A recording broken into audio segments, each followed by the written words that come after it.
안녕하셨습니까? 2월 19일 토요일 기독교 교리, 알기 쉬운 기독교 교리 시간입니다. 오늘은 그 32번째 시간으로 구원론 세 번째 시간을 갖겠습니다. 오늘의 주제는 이 죄의 결과에 따른 이 구원의 실현, 어떻게 구원이 실현되어질 것인가, 이 이야기를 말씀을 드리고자 합니다. 어제까지 드린 말씀 중에서 죄라고 하는 것은 하나님에게 관련되어진 것으로서 하나님에 대한 인간의 옳지 않은 태도라고 그랬습니다. 하나님께서 처음부터 금지한 이 금단의 열매를 따먹게 되어지므로 하나님께서 처음부터 언약으로 내세우신 이것을 먹는 날에는 반드시 죽으리라 하시는 이 죽음에 이르게 되어진 것이지요. 이것은 악을 행하는 일이었습니다. 죄와 악은 다르다고 그랬어요. 이 악의 결과로 우리가 하나님 앞에 죄를 짓게 되어진 것이죠. 하나님의 약속의 말씀대로 우리는 이 죄에 대해서 책임을 져야 했습니다. 그 책임을 죄책이다 이렇게 말을 했고요. 죄책이 있을 뿐만 아니라 이 죄가 아담이 인류의 대표로서 하나님 앞에 저지른 죄기에 까닭에 모든 인류가 이 죄에 대한 책임을 져야 됐고, 그리고 이 죄의 이 아담의 죄가 후손에게 그대로 유전되어지는 죄의 오염을 갖게 되어졌다 그랬습니다.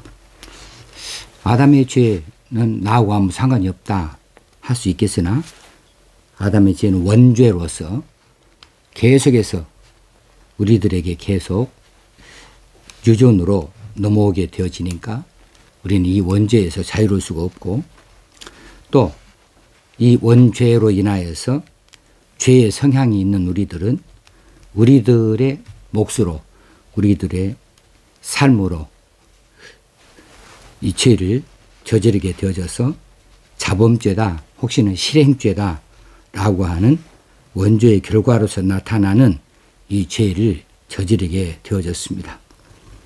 그래서 인간들은 이 원죄라고 하는 뿌리로부터 나오고 거기서부터 자라나게 되어지는 이 실행죄, 자범죄라고 하는 것을 저지르게 되어져서 이제 영혼의 질병, 영혼의 병으로부터 자유로울 수가 없고, 계속해서 이 영혼의 죽음이라고 하는 이 질병으로 인한 끊임없는 악과 고통, 고난을 경험하면서 살아갈 수밖에 없는 절망적인 존재가 되어졌다 그랬습니다.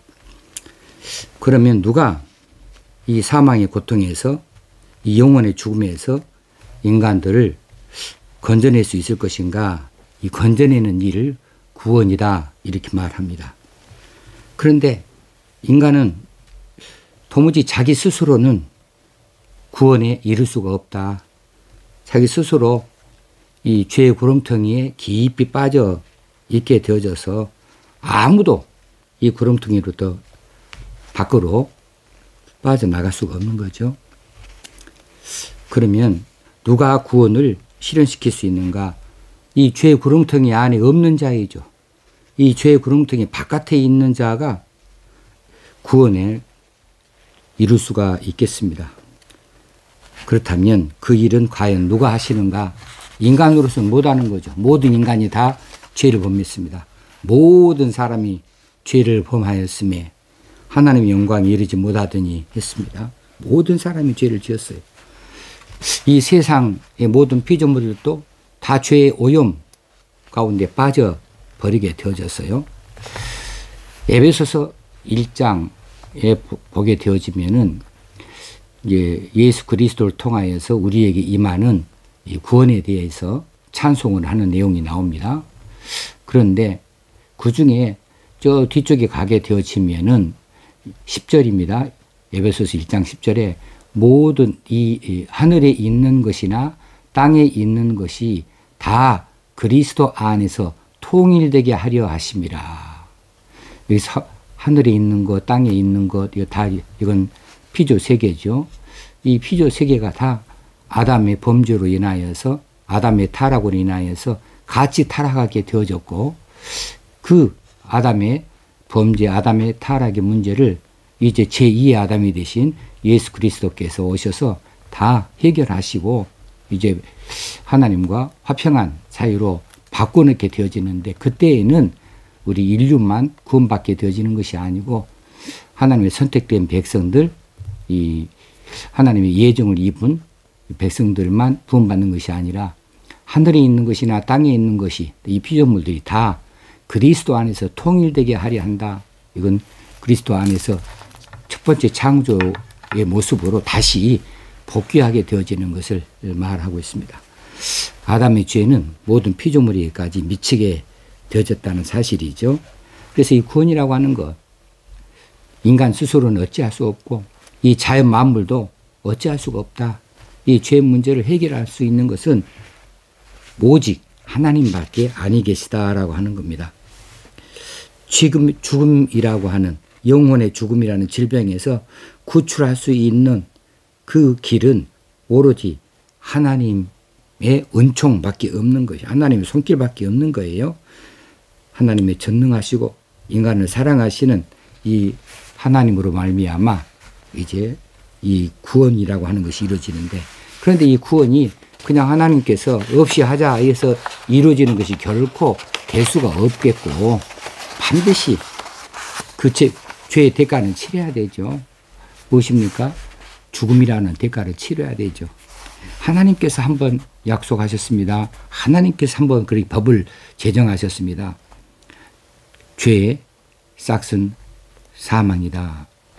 죄의 대가는 죽음이다. 이렇게 내놨으면 이 죄의 문제를 해결하기 위해서는 반드시 죽어야 되는 일이 나와야 되는 거죠.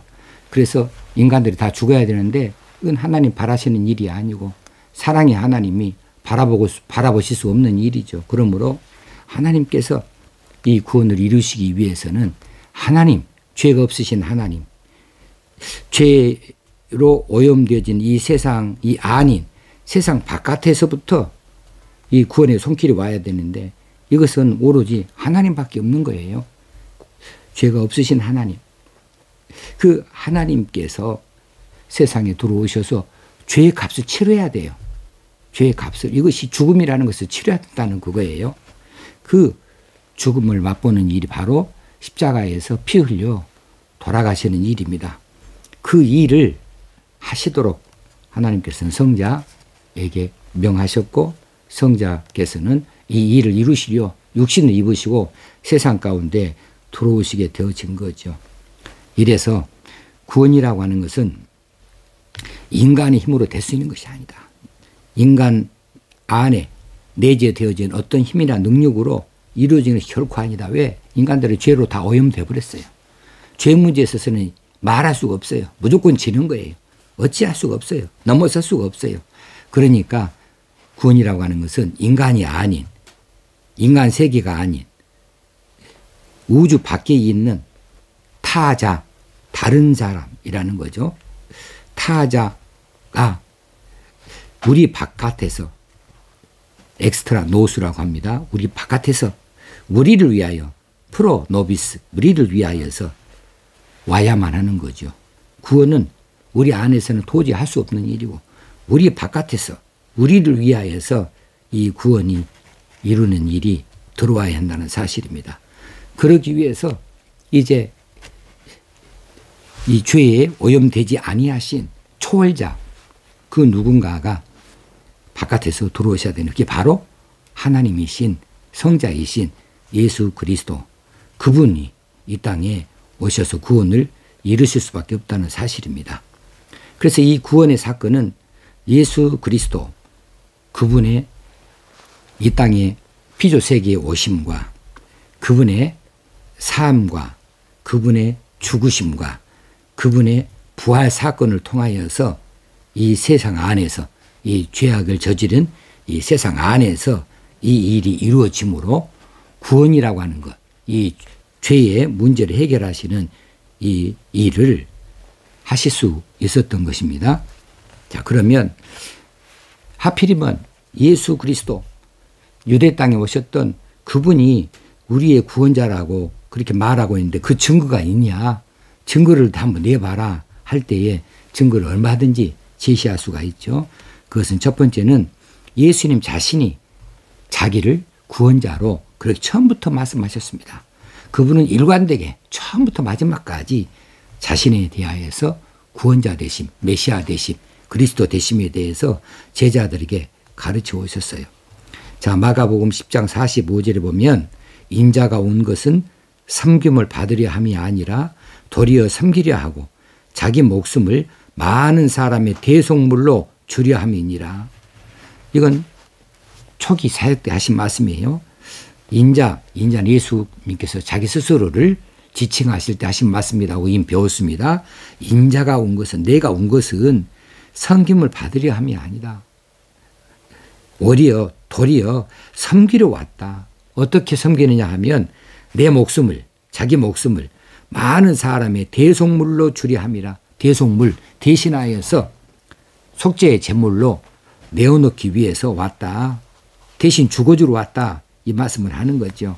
그래서 그 죄의 값을, 만인의 죄의 값을 치르기 위해서 예수 그리스도 그분은 하늘 보좌를 버리시고 이 세상, 피조 세상 안에 들어오셨습니다. 창조주가 피조 세상 안에 들어온 것 자체가 이건 자기 비하다. 이렇게 이미 우리가 공부한 바 있습니다. 그리고 하나님이신 그분이 자기 백성들 가운데 들어왔는데 핍박을 받아요. 그 백성들을 알아보질 못해요. 그 백성들을 구원하러 왔는데 오히려 핍박을 해요. 그래서 스스로 고난도 받으시고 또 그들에게 임해야 될 이 죽음, 이 죄의 싹을 그분이 대신하여서 치르기 위하여서 죽어주심으로 우리를 구원하실 그 구원의 구원자가 되어질 것에 대해서 제자들에게 가르쳐 주셨습니다. 그러므로 모든 인류의 모든 죄의 해결은 죽음으로만 가능하지 않겠습니까? 이 죽음으로만 가능한 그 일을 예수님이 내 목숨을 많은 사람의 대속물로 주려 이렇게 대신하여 죽어주심으로 죄에서 온 인류를 구원하시도록 이렇게 길을 열어주신 것이죠. 예수님이 자기 스스로 그렇게 자기 자신을 밝히셨습니다. 두 번째로는 예수님께서는 자신을 인자라고 지칭하셨다. 인자가 하는데 인자라고 하는 말은 사람의 아들이라는 뜻이죠. The Son of Man입니다. 사람의 아들. 이것도 이미 우리가 이전에 공부한 바가 있습니다. 자, 그 사람의 아들이라고 하는 것이죠. 여기서 인자는 다니엘서 7장 13절에서부터 13절에서부터 14절까지의 사회에 나오는 이 기사에서 이 인자에 대한 설명이 이미 나오고 있습니다. 다니엘서 7장 13절 14절 제가 한번 봉독합니다. 내가 또 밤 환상 중에 보니 인자 같은 이가 하늘 구름을 타고 와서 옛적부터 항상 계신 이에게 나아가 그 앞으로 인도되매 그에게 권세와 영광과 나라를 주고 모든 백성과 나라들과 다른 언어를 말하는 모든 자들이 그를 섬기게 하였으니 그의 권세는 소멸되지 아니하는 영원한 권세요 그의 나라는 멸망하지 아니할 것이니라. 바로 이렇게 되는 분이 인자예요. 인자 같은 이가 하늘 구름을 타고 왔다. 이건 초월자라는 거예요. 이 세상에 태어나신 이 세상 사람이 아니라는 거죠. 하늘 구름을 타고 왔다. 이 신적인 이 현상을 나타내 보입니다. 옛적부터 항상 계신 이에게 나와, 태초부터 계신 이에게 나와 하나님 아버지를 말합니다. 그 앞으로 인도되어졌습니다. 그래서 그에게 권세와 영광과 나라가 주어졌고 모든 백성과 나라들과 다른 언어를 말하는 모든 자들이 그를 섬기게 하였다. 그래서 예수 그리스도는 이제 이 만유가 되어지셔서 만왕의 왕이 되어지셔서 부활 승천하실 때에 그런 호칭이 붙게 되어졌죠. 그의 권세는 소멸되지 아니하는 영원한 권세요. 그의 나라는 멸망하지 아니할 것이니라. 하나님 나라를 말해주고 있는 거죠. 여기서 인자가 나오는데 이 인자는 하나님 같은 신적인 존재로 등장하고 있습니다. 다니엘이 환상 가운데서 인자 같은 이가 하늘 구름을 타고 와서 예측부터 항상 계신 자에게 나왔다. 그리고 인도됐다 할 때에 구름 타고 온다고 하는 이 표현은 하나님과 같은 신적인 존재를 말해주고 있는 내용이죠. 그리고 예수님께서는 장차 재림 때에 구름 타고 오신다고 그렇게 이미 말씀을 해 주셨고 성경에서 그렇게 여러 곳에 기록이 되어져 있습니다. 이것은 구약의 인자 같은 이가 자신을 인자 같은 이 그분이 그 사람이 바로 예수님 자신인 것을 암시해 주고 있고 부활 후에 승천하실 때에도 구름이 등장하는 것도 같은 맥락입니다. 하늘에 오르고 하늘에서 내려오고 하는 일들을 구름이라고 하는 것을 기록함으로 이렇게 나타내 보여주고 있는 거죠. 자, 사람이 아들, 인자, 그 사람이 아들이 아니라 그 사람이 아들입니다. 그 사람, 여기서 더 정관사가 붙어요. 그 the son of man, 그 사람이 아들이라 이렇게 말씀하신 것은 다니엘서 7장 13절 14절에서 나온 인자가 바로 자신이라고 바로 그 인자가 나다라고 하는 것을 말하기 위해서 특정하는 이 정관사 더를 붙여놓고 있는 거죠. 자, 그리고 인자는 언약의 대표자로서 죄를 짊어지고 형벌을 받는 것을 말해줍니다. 다니엘의 환상을 통해서 자기 아들로 말미암아 종말에 진정한 하나님의 백성을 창조해서 그들로 하여금 자기의 자녀들이 되게 하겠다는 약속을 하시는데 이건 다니엘 7장에 전반적인 나오는 내용입니다. 예수님이 자기가 바로 그 약속을 성취하러 온 하나님의 아들로서 하나님의 백성의 장차 나타나게 되어질 존재, 즉 하나님께 의존하고 하나님께 순종하는 것을 대신해서 그분이 이루신다. 온 백성들이 해야 될 일을 그 인자께서 하나님께 의존하고 하나님께 순종함으로 대신해서 대표격으로 이루시는 것을 말해 주고 있습니다. 그러니까 그 형벌도 대신해서 받는 것이에요. 인자이신 예수님을 통해서 새 이스라엘이 이루어질 것에 대해서 알려주셨습니다. 하나님께서 언약을 파기한 육적 이스라엘, 그 이스라엘들은 멸해버리시고 새로운 영적 이스라엘을 만드실 때에 언약의 대표자가 바로 누구냐 하면 그 인자입니다. 그 인자가 택하신 백성들의 머리가 되어주셔서 그들의 모든 죄를 짊어지시고 대신 형벌을 받으시고 죽어주심으로 그들을 새 백성이 되게 하신다. 하나님 나라, 새 하나님 나라의 신천 신지의 백성이 되게 하신다는 다 사실입니다. 자, 예수님의 자기 계시를 보면서 예수님이 하나님이 약속하셨던 메시아구나, 구주구나, 모든 세상의 죄를 다 정리해버리고 죄의 문제를 해결해버리는 그런 구원자로 이 땅에 오셨구나 하는 것을 이런 말씀을 통해서 우리가 알아볼 수 있게 되겠습니다. 그리고 이제 예수님께서 십자가 사건을 통하여서 그 구원을 구체적으로 이루시는 과정을 겪어 나가십니다. 그리고 십자가 사건의 마지막은 부활과 승천으로 연결되어지는데 거기까지 가게 되어지면 예수님이 바로 자기 스스로를 구원자라고 그렇게 밝혀주셨고 인자라고 말씀해 주셨는데 그 일들이 구체적으로 그분의 삶의 중심에서 다 이루어졌다. 십자가에서 죽어주셨고 그리고 부활하셨고 승천하셔서 이 구원의 사건을 다 이루시는 것을 나타내 보여주시는 사건을 내일 월요일 날 되겠습니다. 월요일 날 한번 다시 살펴서 그분이 바로 우리 구원자 되신다라는 사실을 말씀드리도록 하겠습니다. 오늘도 평안한 날 하루가 되어지길 바랍니다. 감사합니다.